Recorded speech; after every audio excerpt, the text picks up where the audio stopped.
কেমন আছো সবাই? আজ তোমাদের জন্য এআরসি এন্টারটেনমেন্ট নিয়ে এসেছে তাদের তৃতীয় অডিও স্টোরি। আজকের গল্প উপহার।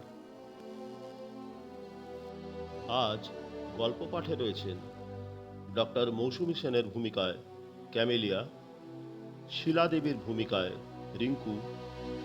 আজ আমরা পেয়েছি দুজন আমাদের প্রিয় মানুষকে।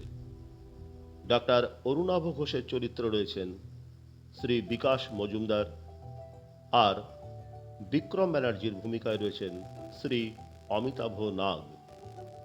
তাহলে আর দেরি কেন, চলুন শুরু করা যাক।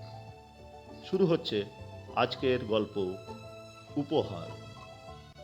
গল্পের সূত্রধার আমি অর্ধেন্দু। শহরের নামকরা এক হসপিটাল। আজ ব্যস্ততা একটু বেশি। আইসিইউতে ভর্তি শহরের এক বিখ্যাত শিল্পপতি বিক্রম ব্যানার্জি। জটিল এক হার্টের অসুখ হয়েছে তার। সমস্ত সিনিয়র ডক্টররা বারে বারে বসছেন মিটিংয়ে। সবাই মোটামুটি একমত, ওনাকে বাঁচানোর জন্য প্রয়োজন অত্যন্ত জটিল অস্ত্রোপচার। কিন্তু তাতেও কি তাকে বাঁচানো যাবে? না, কেউই নিশ্চিত নন।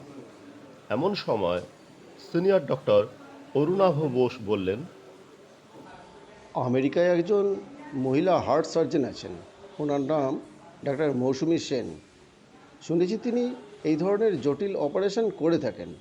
আমরা ওনার পরামর্শ নিতে পারি, হয়তো তিনি একটা উপায় বের করতে পারেন। দেরি না করে তৎক্ষণাৎ একজন সিনিয়র হার্ট সার্জন ডাক্তার মৌসুমী সেনের সঙ্গে ভিডিও কনফারেন্সের ব্যবস্থা করলেন। তখন আমেরিকায় নিজ বাড়িতে বসে ল্যাপটপে কাজ করছিলেন ডাক্তার মৌসুমী সেন। হঠাৎ দেখলেন মেলে একটা মেসেজ ঢুকেছে একজন রোগীর সার্জারি নিয়ে, এবং তার মতামত ও সাহায্য প্রার্থনা করেছেন ভারতের এক নামকরা হসপিটালের সার্জনরা। সঙ্গে রোগীর মেডিকেল ডকুমেন্টস। ভালো করে দেখে বুঝলেন, না, কেস খুবই ক্রিটিক্যাল। এবার হঠাৎ চোখ পড়ল পেশেন্টের নাম ও ঠিকানার উপর। চমকে উঠলেন তিনি।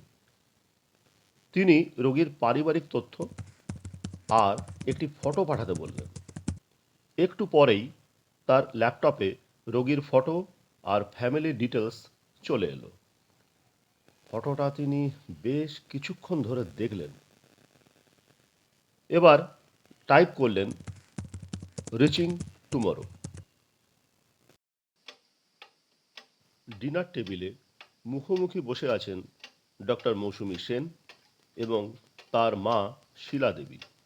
ডক্টর সেন তার মা শিলা দেবীকে বললেন, মা, কাল আমাকে একটা জরুরি কাজে ভারতে যেতে হবে। সে কি রে, আগে বলিসনি তো? কোনো কনফারেন্স আছে নাকি? আরে না না, ওসব নয়, একটা ক্রিটিক্যাল অপারেশন আছে।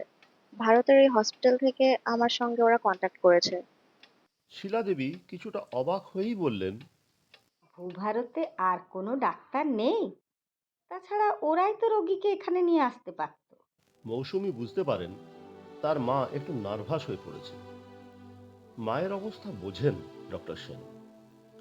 এই দুনিয়ায় তিনি ছাড়া তো শিলা দেবীর আর কেউ নেই। কত লড়াই করে, কত কষ্ট সহ্য করে তিনি মানুষ করেছেন তার একমাত্র মেয়ে মিষ্টুকে।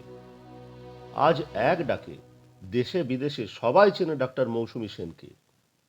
কিন্তু মায়ের কাছে এখনো তো সেই ছোট্ট মিষ্টু। মায়ের হাতে একটা হাত রেখে ডাক্তার মৌসুমী সেন বলে ওঠেন, মা, মা তুমি বুঝছো না, পেশেন্টের অবস্থা খুব সিরিয়াস, ওনাকে নিয়ে জার্নি করা সম্ভব না। বরফ মনে হয় পুরোপুরি গলেনি। শিলা দেবী কিছু বলেন না।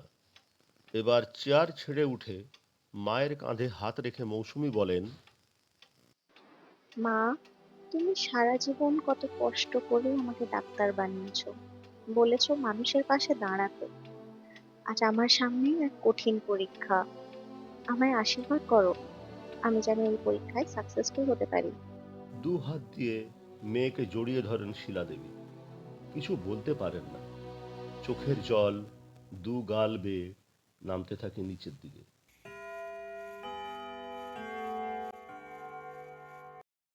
খবরটা সোশ্যাল মিডিয়াতে দ্রুত ছড়িয়ে পড়ল। বিখ্যাত শিল্পপতি বিক্রম ব্যানার্জির জটিল অপারেশনের জন্য সুদূর আমেরিকা থেকে ভারতে এসে পৌঁছেছেন স্বনামধন্য ডাক্তার কার্ডিয়াক সার্জন মৌসুমী সেন। হাসপাতালে পৌঁছে পরপর কয়েকটি জরুরি মিটিং সেরে আইসিইউতে রোগীকে দেখে নেন ডাক্তার সেন। নেক্সট মর্নিংয়ে অপারেশন থিয়েটারে নিয়ে যাওয়া হয় বিক্রমবাবুকে।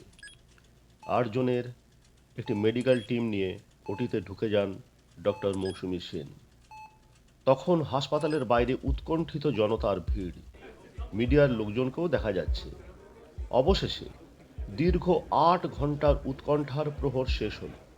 হাতের গ্লাভস খুলে বেরিয়ে এলেন ডাক্তার মৌসুমী সেন। বাইরে অপেক্ষারত অন্যান্য ডাক্তার, নার্স, রোগীর আত্মীয়, বন্ধু, শুভানুধ্যায়ীদের উদ্দেশ্যে বললেন একটাই কথা, অপারেশন সাকসেসফুল। 48 ঘন্টা পরে ডাক্তার মৌসুমী পৌঁছলেন আইসিইউতে বিক্রম ব্যানার্জির কেবিনে।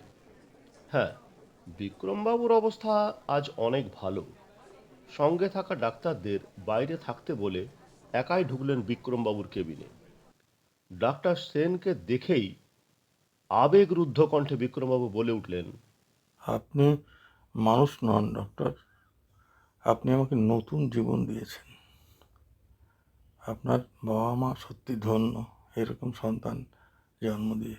স্মিত হেসে মৌসুমী বলেন, যদি বলি আপনিই সেই ভাগ্যবান বাবা। অবাক বিস্ময়ে বিক্রম বলেন, মানে কিছুই বুঝতে পারছি না। শিলা সেনকে চেনেন? কোন শিলা সেন? আপনার বাড়ির ঠিক উল্টো দিকের ছোট্ট একতলা বাড়িটা নিশ্চয়ই মনে আছে? ও হ্যাঁ, কিন্তু হ্যাঁ, সেই শিলা, যাকে ভালোবাসার মিথ্যে স্বপ্ন দেখিয়ে তার চরম সর্বনাশ করেছিলেন। যখন সেই অসহায় মেয়েটি আপনাকে জানায় সে মা হতে চলেছে, আপনি বাচ্চাটিকে নষ্ট করে দিতে বলেন, কিন্তু মেয়েটি রাজি হয়নি। সন্তান ভূমিষ্ঠ হয়, এরপর গঙ্গা দিয়ে অনেক জল বেরিয়েছে। একটা বলার চেষ্টা করেন বিক্রম, কিন্তু তার আগেই ডাক্তার সেন বলে ওঠেন, হ্যাঁ, আমিই আপনার না চাওয়া সন্তান।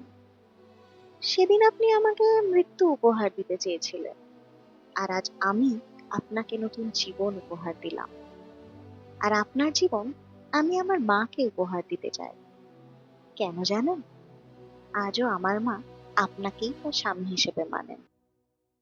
মানুষের জীবন এক জটিল রহস্য। কখনো কখনো ঘৃণা যে কখন ভালোবাসায় বদলে যায় তা আমরা কেউই বুঝতে পারি না। আর যখন তা হয় তখনই তা হয়ে ওঠে জীবনের সর্বশ্রেষ্ঠ উপহার।